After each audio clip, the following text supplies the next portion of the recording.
Hey everybody, Star 6 Wars 1 here, and welcome to the next anime review. For this one, we take a look at the Dragon Ball Z movie, Battle of Gods. Now, before I actually get into the review, I'm going to go into some background with me and the Dragon Ball franchise, to give insight into why I'm reviewing this film.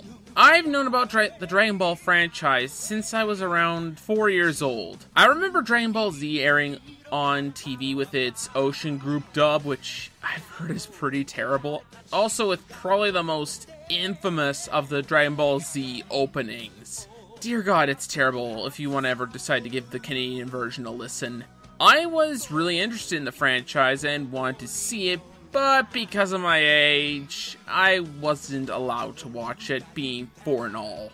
So while I watched Digimon and Sailor Moon, most likely many other kids were getting into Dragon Ball Z. By the time I was old enough to watch Dragon Ball Z, my interest for it had long since died out, and I was watching other things that interested me more.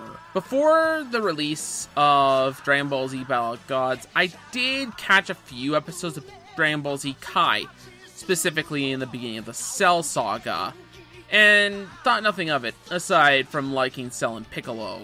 Due to my long dead interest in the series, cut to about a year ago when Dragon Ball Z Battle of Gods was first released here in North America, I remember so many people happy for the return of Dragon Ball Z after a long absence. I kinda was curious about it at the time, but decided against it as I hadn't seen anything past a few episodes of Kai. Then, about a month or two ago, or however long by the time this video does come out, came the release of the next Dragon Ball Z movie, Resurrection F, which revived the popular villain Frieza. This piqued my interest due to wanting to see Frieza, and why he was such a great villain to so many anime fans.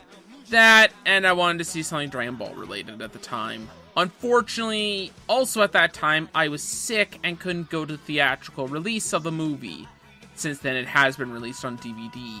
So instead, I decided to see the predecessor to Resurrection F, Dragon Ball Z Battle of Gods, and here we are now. Despite a very long history with the franchise, I'm very limited in my knowledge of Dragon Ball Z lore in general, and reviewing a film which its hype has gone down, as well as that's considered as a love letter to fans of the franchise in general. So I'm looking at this as a film and how well it does as a love letter to longtime Dragon Ball Z fans. So, does it succeed in those departments, or does it not deserve its hype? Well, let's find out. First up, the story. Battle of Gods takes place 4 years after the end of the Majin Buu saga. Peace is returned for Goku and his friends. However, it will not last for long, as a god of destruction named Beerus has awoken from his slumber, and has been given a prophecy that he will be fighting a Super Saiyan God. Now, seeking this Super Saiyan God, Beerus is on the path toward Goku and the only other surviving Saiyans, to see if one of them is the Super Saiyan God, of which Beerus is supposed to face. I'll admit the story is pretty simple. It's pretty much a new threat arises, Goku and company need to stop it. It's pretty predictable in that regard. That doesn't make it bad per se, but I guess you can see everything coming within the first 10 or so minutes of the film. For Dragon Ball fans, this was probably great, as while it was predictable, it felt like a Dragon Ball Z film. So in that regard, it's good. For non-Dragon Ball Z fans, it's just predictable, and for some, that might be a turnoff. However, I was entertained by the story despite it being pretty simple and predictable, because I could tell the creators put time in behind making the story for the fans of the franchise.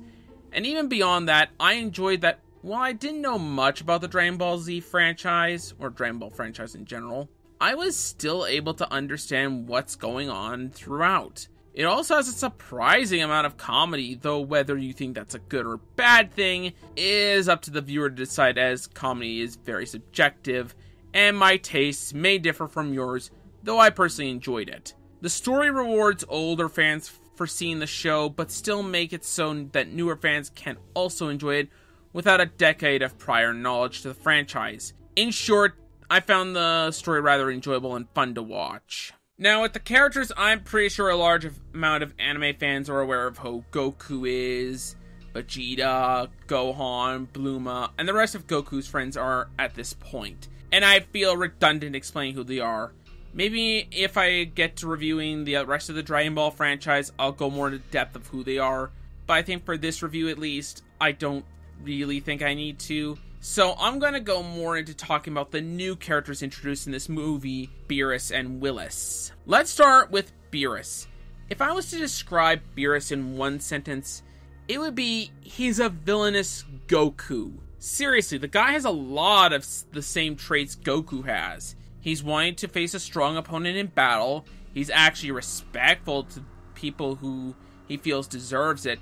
And he's obsessed with food. Where they differ is that Beerus is more closer to being a villain than Goku is. Beerus can get very, very angry fast, and usually results in something getting destroyed.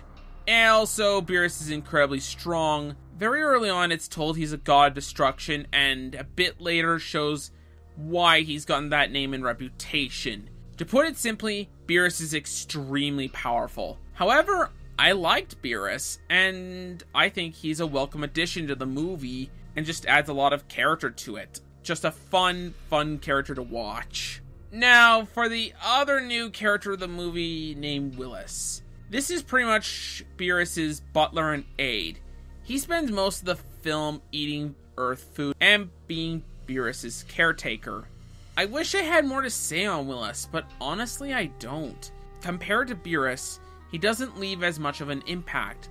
Like, he's an okay character for the most part, but that's just it, and there's not really a lot to say about him, sadly. As for the rest of the characters, I feel it's rather hit or miss.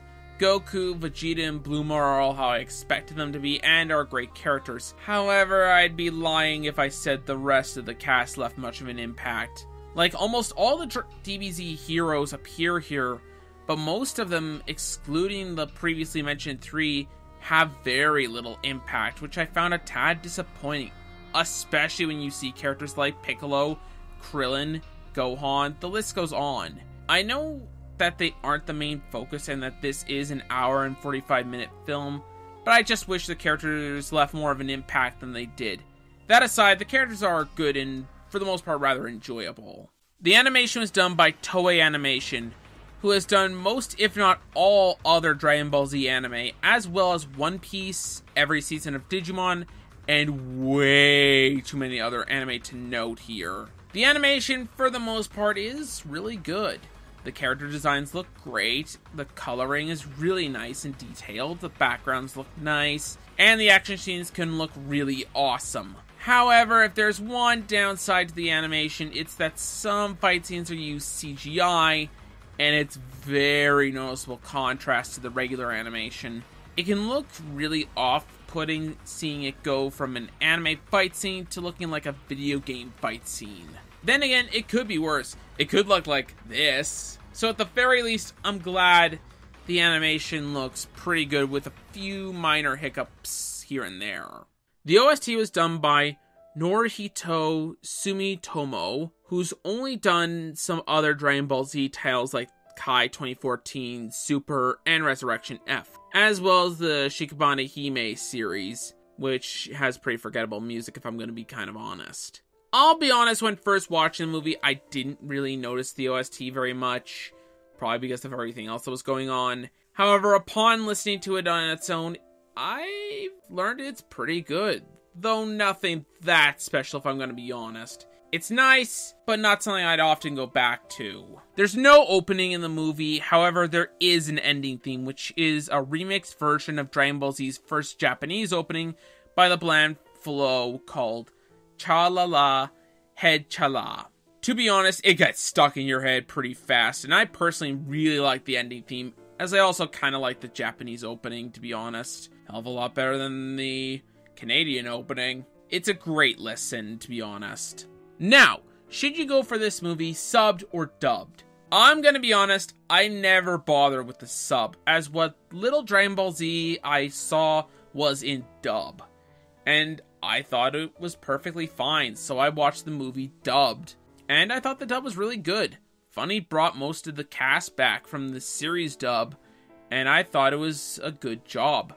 For all I know, the sub could be very great, possibly even better than the dub. And if it is, then go ahead and see the subbed. However, if you want my recommendation, I go with the dub on this one. So, ultimately the big question is, did Battle of Gods succeed in its job as both a love letter to longtime Dragon Ball Z fans and being a good movie? I'd say for the most part they succeeded in both categories. It's a very nice love letter to not only Dragon Ball Z fans, but even fans of the original Dragon Ball. Even those aside, it's a pretty fun ride overall. However, it's not without its problems. The story's pretty predictable, and I do feel some characters were underutilized. Those things aside, it is a good Dragon Ball Z movie. Would I recommend it to non-Dragon Ball Z fans? Maybe if you like action and or shonen, but if you dislike either, then I don't think this movie's a good one to watch, and even then, I would recommend at least some knowledge of the franchise before seeing this film, as to get the full experience of the movie, it requires some prior knowledge, though it's not completely necessary to see the movie. That's only if you want the full experience.